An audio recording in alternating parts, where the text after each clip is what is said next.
اللہم صلی علی سیدنا محمد وعلی آل سیدنا محمد وبارک وسلم۔ شروع اللہ کے نام سے جو بڑا مہربان اور نہایت رحم کرنے والا ہے۔ میرے چینل کی طرف سے تمام ناظرین کو السلام علیکم ورحمۃ اللہ وبرکاتہ۔ تو معزز ناظرین، آج ایک نئے وظیفے کے ساتھ آپ کی خدمت میں حاضر ہوں۔ جب انسان اندر سے ٹوٹ جائے، جب آپ اندر سے ٹوٹ جاؤ اور ہر ممکن کوشش کر لو لیکن کام نہ ہو پائے، تو اس کا مطلب کیا ہے کہ رب ناراض ہے۔ اور جب رب تمہارے تمام رستے بند کر دے اور تم در بدر کی ٹھوکریں کھانے لگو اور اللہ تمہاری رسی کو دراز کر کے کھینچ لے، تو کیا کرو؟ سمجھ جاؤ اس بات کی طرف کہ رب ناراض ہو چکا ہے۔ تو اس کا کیا ہے کہ آپ رب کی طرف رجوع کر لو۔ اس نے تمہاری رسی کو اس لیے کھینچا ہے کہ تم اپنے رب کی طرف رجوع کر لو، کیونکہ گناہوں کی لسٹ بہت لمبی ہو چکی ہے۔ جب گناہوں کی لسٹ بہت لمبی ہو جاتی ہے تو اللہ تعالیٰ بندے کو ڈھیل دے کے کھینچتا ہے کہ کیا میرا بندہ میری طرف رجوع کرے گا یا نہیں کرے گا۔ موت سے پہلے ہمیشہ اللہ رب العزت یہی چاہتا ہے کہ میرا بندہ میری طرف رجوع کرے، میری طرف دوڑا آئے۔ تو اس وجہ سے اللہ تعالیٰ بعض اوقات انسانوں کی رسی کو ڈھیلا چھوڑ کے کھینچتا ہے تاکہ میرا بندہ میری طرف رجوع کرے، کہ اس سے پہلے کہ دل پر زنگ چڑھ جائے۔ کیونکہ جب دل پر زنگ چڑھ جاتا ہے تو انسان کے دل پر مہر جباریت لگ جاتی ہے، انسان کا دل سخت ہو جاتا ہے گناہوں کی وجہ سے، اور پھر وہ راہ ہدایت سے محروم ہو جاتا ہے، ہدایت سے محروم ہو جاتا ہے۔ اور جو شخص ہدایت سے محروم ہو جاتا ہے تو گویا کہ وہ اللہ کی رحمت سے جو ہے وہ مایوس ہو جاتا ہے، اللہ کی رحمت اس پر کبھی بھی نازل نہیں ہوتی۔ تو راہ ہدایت حاصل کرنا بہت ضروری ہے، جو زندگی کا اہم مقصد ہے۔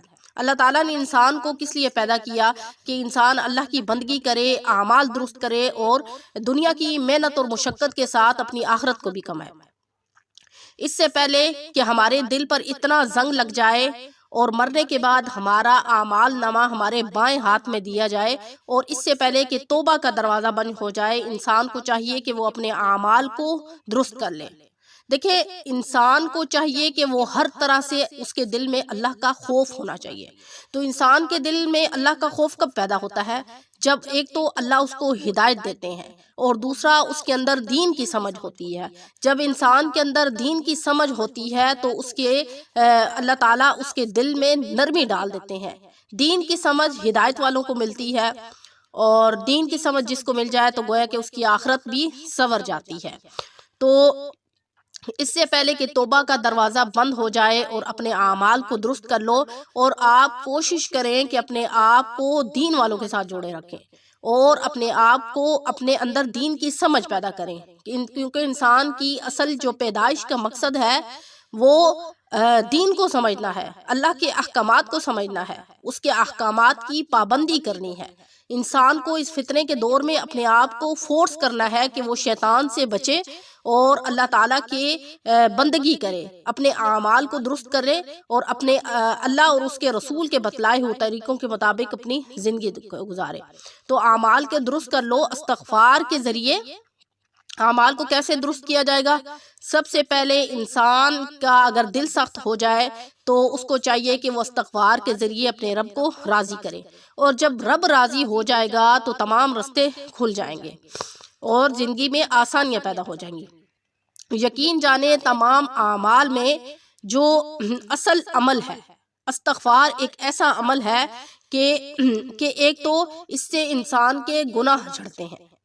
انسان اگر سمندر کی جھاگ کے برابر بھی گناہ کر کے اللہ سے توبہ کر لیتا ہے تو اللہ تعالیٰ اس کی توبہ کو قبول کر لیتے ہیں، اور سمندر کی جھاگ کے برابر اس کے گناہ جو ہوتے ہیں اس کو معاف فرما دیتے ہیں۔ سبحان اللہ۔ دیکھیں اللہ کی ذات کو، دیکھیں کہ جب بندہ گناہ کر کے اپنے دل میں ندامت، اس کا ضمیر اس کو ملامت کرتا ہے کہ میں نے گناہ کیا ہے اور مجھے یہ نہیں کرنا چاہیے تھا، تو سچے مومن کی یہ پہچان ہے کہ جب وہ گناہ کرتا ہے اس کو نادم ہوتا ہے اور اللہ سے سچی توبہ کرتا ہے کہ آئندہ میں یہ گناہ نہیں کروں گا، تو ایسے شخص پر دنیا میں بھی اللہ کی رحمت نازل ہوتی ہے اور آخرت میں بھی اللہ کی رحمت کے وہ سائے میں ہوگا۔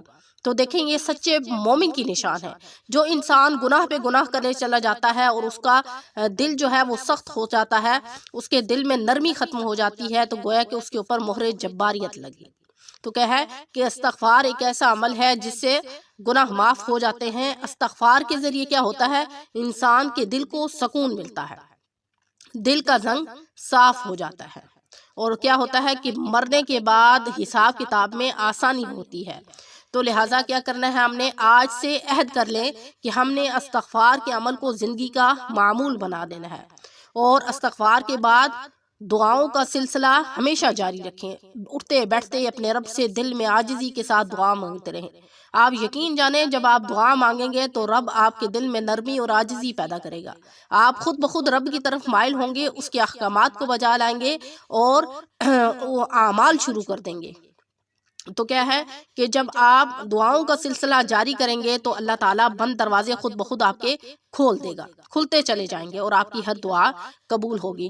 آپ جب بھی خواتین ہیں، مرد حضرات ہیں، کاروبار میں لگے ہوئے ہیں، تجارت کر رہے ہیں، خواتین جو گھروں میں کچن کا کام کرتی ہیں، بہت زیادہ مصروفیات ہیں، بچوں میں مصروف ہیں، تو اس وقت میں آپ زبان کو اللہ کے ذکر سے تر رکھیں، یعنی ہر وقت اللہ کا ذکر اپنی زبان پر جاری رکھیں۔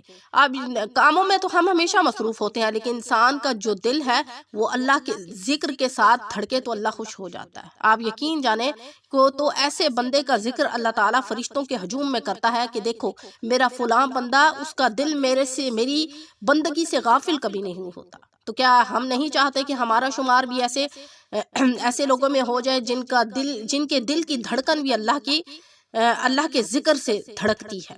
سبحان اللہ۔ اللہ تعالیٰ ہمیں بھی ایسے نیک اعمال کرنے کی توفیق عطا فرمائے۔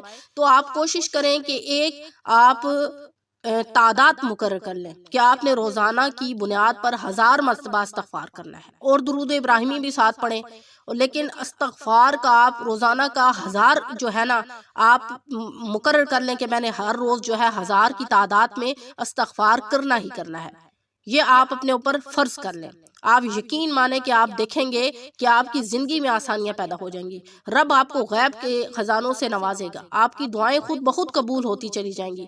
آپ کہیں گے کہ مجھے تو دنیا میں ہی اللہ تعالیٰ نے جنت کے نظارے کرانے شروع کر دیے ہیں۔ تو آج یہ عمل بتانے کا مقصد یہ تھا، وہ حضرات، وہ ہمارے بہن بھائی جو ہر وقت پریشان رہتے ہیں، پریشانیوں میں مبتلا رہتے ہیں، دماغ حاضر نہیں ہوتا، ہر وقت ڈپریشن کا شکار ہے، تو ڈپریشن کا جو حل ہے وہ صرف اور صرف اللہ کی یاد میں ہے۔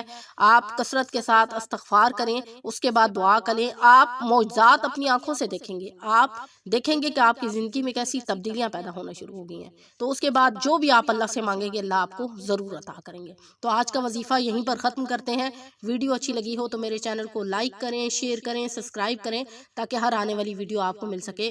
انشاءاللہ نیکسٹ وظیفے کے ساتھ آپ کی خدمت میں حاضر ہوں گے۔ السلام علیکم ورحمۃ اللہ وبرکاتہ۔